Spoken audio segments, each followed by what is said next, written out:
राज्यातील शाळांमध्ये अन्न बनवणाऱ्या संस्थांना FFSAI नोंदणी आवश्यक करण्यात आलेली आहे।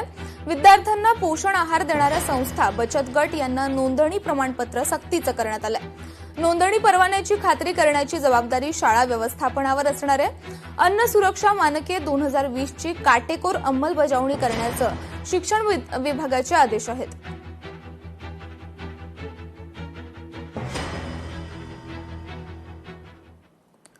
तर पुण्यात ध्वनी प्रदूषणाच्या 8 महिन्यात 14,000 तक्रारी दाखल करण्यात आल्यात। 8 महिन्यात पुणेकरांचे पोलिसांना 14,392 तक्रारीचे कॉल आलेत। पर्वती पोलीस ठाण्याच्या हद्दीतून सर्वाधिक कॉल आलेत।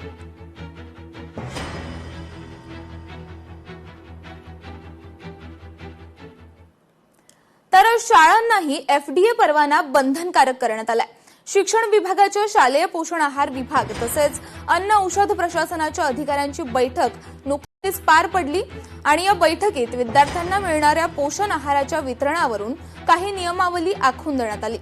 राज्यातील 2700 शाळांना या नियमामुळे अन्न व औषध परवाना बंधनकारक करण्यात आलेला आहे। आठवडाभरात शाळांना अन्न व औषध विभागाकडून परवाना काढण्याचे विभागाचे निर्देश देण्यात आलेत।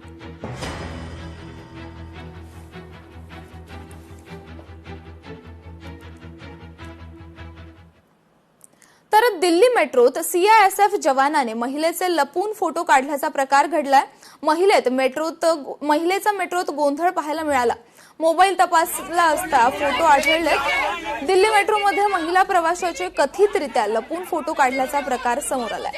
संशय आल्यानंतर मेट्रोमधील प्रवाशांनी CISF जवानाला घेरलं। महिला आणि इतर प्रवाशांनी त्याचा मोबाईल तपासला असता मोबाईलच्या गॅलरीमध्ये महिलेचे फोटो स्पष्टपणे दिसून आले।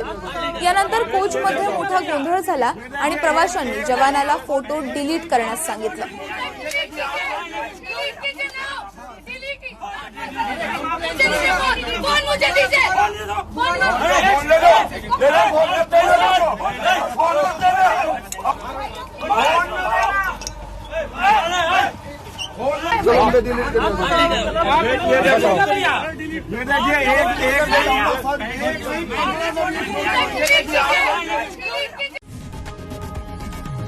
लोकशाही मराठी ऐका, पहा, जागरूक रहा।